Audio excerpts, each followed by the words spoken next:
Bismillahirrahmanirrahim. Assalamualaikum warahmatullahi wabarakatuh. Pemirsa yang dirahmati Allah, marilah kita simak ceramah dari Ustadz Abdul Somad dengan tema Bersabarlah meskipun itu berat. Sebelumnya marilah kita berselawat terlebih dahulu. Allahumma sholli ala Sayyidina Muhammad wa ala ali Sayyidina Muhammad. Selamat menyaksikan. Kalau sesuai keinginan kita dengan keinginan Allah, yang kita doakan, yang kita harapkan datang, Allah ingin kita bersyukur. Syukur adalah ibadah. La in syakartum la azidannakum. Kalau tidak sesuai yang kita inginkan dengan yang datang, kita risau dan marah, maka kita dalam murka Allah. Ketika sesuai yang kita harapkan, Allah ingin kita bersyukur. Syukur adalah ibadah. Ketika tidak sesuai yang kita inginkan dengan kenyataan, Allah ingin kita bersabar. Dan sabar adalah ibadah tersempurna di antara semua ibadah. Maka Allah katakan, innama yuwaffas sabiruna ajrahum bighairi hisab. Orang-orang yang sabar balasannya paling sempurna, paling penuh, bighairi hisab, tidak dapat dihitung oleh hitungan manusia. Maka kalau kita lihat perjalanan nabi-nabi, ibadah mereka lebih banyak sabar daripada syukur. Nabi Ibrahim alaihissalam bersabar mendapati seorang ayah Azar, pembuat berhala. Bersabar terusir dari kaum penyembah bintang. Bersabar dibakar oleh Namrus, mengaku Tuhan. Bersabar tidak punya anak, 86 tahun baru dititipkan Ismail. Bersabar ketika mesti terasing dengan anak, buah hati belayan jiwa, ditinggal di kota Makkah Al-Mukarramah, dia mesti kembali ke Palestina. Bersabar ketika diminta Allah untuk berkurban seorang anak. Lebih banyak sabar daripada syukur. Man asyadun nasi balaan. Siapa orang yang paling kuat ujiannya ya Allah, ya Rasulullah? Rasul menjawab, orang yang paling kuat imannya, itulah yang paling keras ujiannya. Al-Anbiya, para nabi-nabi, tsummal amsal fal amsal, dan orang yang lebih kuat. Jadi ketika ujian datang silih berganti, hubungan kita dengan Allah kita bangun dengan husnuzan. Kalau dengan manusia saja kita bisa husnuzan, kenapa seorang anak buah diperintahkan untuk menunggu direktur atasan mampu menunggu sekian jam? Kenapa dia mampu menunggu? Hanya karena mengharapkan gaji bulanan, karena mengharapkan naik pangkat dan jabatan. Dia husnuzon dengan atasannya. Mengapa kita tidak pernah husnuzon dengan yang paling tinggi, paling mulia, paling agung, paling teratas di antara semua atasan? Dialah Allah. Kita husnuzon kepada Allah subhanahu wa ta'ala. Menyenangkan atau menyusahkan, baik atau tidak baik, itu menurut pandangan kita. Dalam pandangan Allah semuanya baik. Maka kita mintakan kepada Allah yang baik menurut Allah. Berapa banyak anak-anak menganggap orang tua tidak sayang. Anak berharap ingin dibelikan handphone, anak berharap ingin dibelikan sepeda motor, anak berharap ingin dibelikan mobil. Orang tua yang tidak membelikan keinginannya menganggap orang tua tidak sayang. Padahal itulah orang tua yang sayang. Dia tidak ingin anak ini rusak. Dia tidak ingin anak ini kecanduan game online. Dia tidak ingin anak ini akalnya tidak dipakai untuk belajar. Seorang anak saja sulit untuk menangkap logika seorang ayah. Bagaimana dengan logika Allah subhanahu wa ta'ala? Maka hubungan kita dengan Allah yang paling indah adalah hubungan husnuzan. Buah daripada husnuzan adalah ridha.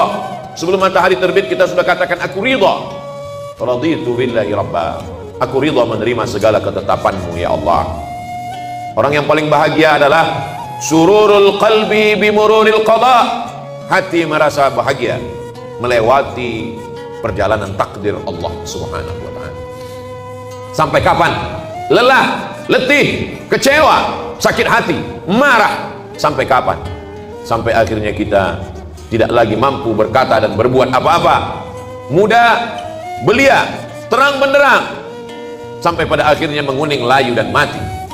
Di sini tempat kita sejenak singgah. Dalam perjalanan panjang, mampir sejenak ke pom bensin, ke toilet, berwudu, makan, istirahat. Setelah fresh, kita lanjutkan perjalanan. Perjalanan kita selanjutnya adalah kembali menghadap Allah. Ketika kita sudah lulus dengan berbagai macam ujian, ridha, sabar, tawakal, berat ujian hidup, ada yang maha besar tempat mengadu. Angkat kedua tanganmu, katakan Allahu Akbar. Besar ujian hidupmu, ada yang maha besar. Allahu Akbar. Besar dosamu, ada yang ampunannya lebih luas. Dzunubi mithlu a'dadir rimali. Dosaku sebanyak buih di lautan, sebanyak pasir di pantai, tapi ampunanmu lebih luas, lebih banyak lagi daripada itu ya Allah. Abu ulaka bi ni'matika alayya. Aku datang menghadapmu, membawa nikmatmu, nikmat mata, nikmat tenaga. Wa abu bi dzambi. Tapi justru aku datang membalasnya dengan dosa-dosaku. Tapi aku yakin dan percaya Engkau mengampuni segala silap, salah dan dosa. Innallaha yaqbalu taubatal 'abdi qabla an yugharghir. Allah menerima taubat seorang hamba. Sampai kapan? Adakah batasan 40 tahun? Tidak ada. Sebelum ghargharah, sebelum sakratul maut, kembali ke jalan Allah. Ya ayyuhalladzina amanu, orang yang percaya bahwa dia akan kembali kepada Allah, hidup sejenak sementara. Man arafad dunya hanan alaihi. Siapa yang kenal dunia, maka ringan bagi dia menjalani hidup dunia. Dunia tak sampai setengah sayap nyamuk. Dunia tak sampai setetes dari lautan samudra. Bagi yang dapat setetes jangan bangga, jangan bahagia, karena yang kau dapat hanya setetes. Bagi yang tidak dapat jangan kecewa, karena yang tidak kau dapatkan pun cuma hanya setetes. Masih ada lautan yang luas. Walal akhiratu khairul laka minal ula. Akhirat lebih utama. Wal akhiratu khairu wa abqa. Akhirat lebih baik, akhirat lebih kekal. Seorang penggali parit berkubang lumpur dari jam 7 pagi sampai jam 7 petang, gajinya dimakan, diambil oleh orang yang lebih berkuasa, yang lebih hebat. Kecewa, sakit hati, dia masih bisa tersenyum. Mengapa? Karena dia yakin ada akhirat. Malik yaumiddin. Di sana ada keadilan, di sana akan ada perhitungan. Hatta yuqadu syatul jalha, hatta yuqadu syatul qarna. Sampai-sampai kambing yang bertanduk akan dituntut oleh kambing yang tidak bertanduk. Begitulah keadilan Allah Subhanahu wa ta'ala. Untuk apa ada akhirat?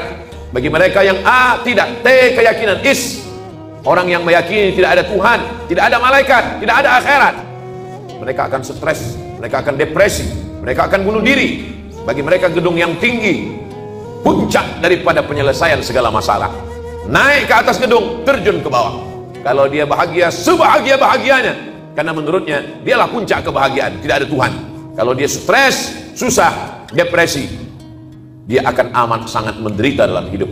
Orang beriman, kalau dia sukses, kalau dia kaya, kalau dia berkuasa, maka dia akan berkata, hadza min fadli rabbi, ini karunia Tuhanku, liyabluwani, untuk menguji aku. Ashkur, apakah aku akan bersyukur, am akfur, atau aku akan kufur. Kalau dia sedang diuji, susah, sakit, menderita, dia tidak stres, dia tidak putus asa, karena itu hanyalah salah satu bagian dari cara Allah untuk menguji imannya. Untuk apa kita hidup sampai hari ini? Kenapa kawan kita, sahabat kita lebih muda, lebih sehat, lebih dulu mati daripada kita? Allazi khalaqal mauta, Allah menciptakan mati, wal hayata, Allah menciptakan hidup, liyabluwakum ayyukum ahsanu amala. Allah menguji siapa yang paling baik amalnya, bukan yang paling tinggi jabatannya, bukan yang paling banyak hartanya, bukan yang paling ganteng wajahnya. Ayyukum ahsanu amala, siapa yang paling baik amalnya. Sampai pada akhirnya kita akan menghadap Allah. Allah mengundang, ya ayyatuhan nafsul mutmainnah, wahai jiwa yang tenang, irji'i ila rabbiki radiyatan mardiyah. Kembali, ini bukan tempat engkau, ini hanya tempat persinggahan. Kembali ke tempat yang lebih baik, lebih kekal, lebih abadi. Irji'i ila rabbiki radiyatan, engkau dalam keadaan ridha, mardiyah, dan Allah pun meridai engkau. Fadkhuli fi ibadi, masuklah ke dalam golongan hambaku. Wadkhuli jannati, masuklah ke dalam surga. Innalladzina amanu, orang-orang yang percaya, tsumma istaqamu, kemudian mereka istiqamah, tatanazzalu alaihimul malaikah, turun malaikat kepada mereka. Apa kata malaikat? Allah takhafu, jangan takut, jangan takut dengan sakratul maut, jangan takut, wala tahzanu, jangan sedih, jangan cemas, jangan sedih meninggalkan istri, anak, keluarga, kantor, kawan, sahabat, jangan sedih. Setelah takutnya hilang, sedihnya terbang. Wa abshiru bil jannati allati kuntum tu'adun, berbahagialah, engkau mendapatkan janji Allah. Dan Allah kalau sudah berjanji, innaka la tukhliful mi'ad, engkau tidak pernah ingkar janji. Semoga kita selalu dalam keadaan istiqamah iman dan Islam, bersabar dalam keadaan senang, kenyang, diberikan kekuatan dalam keadaan susah dan payah.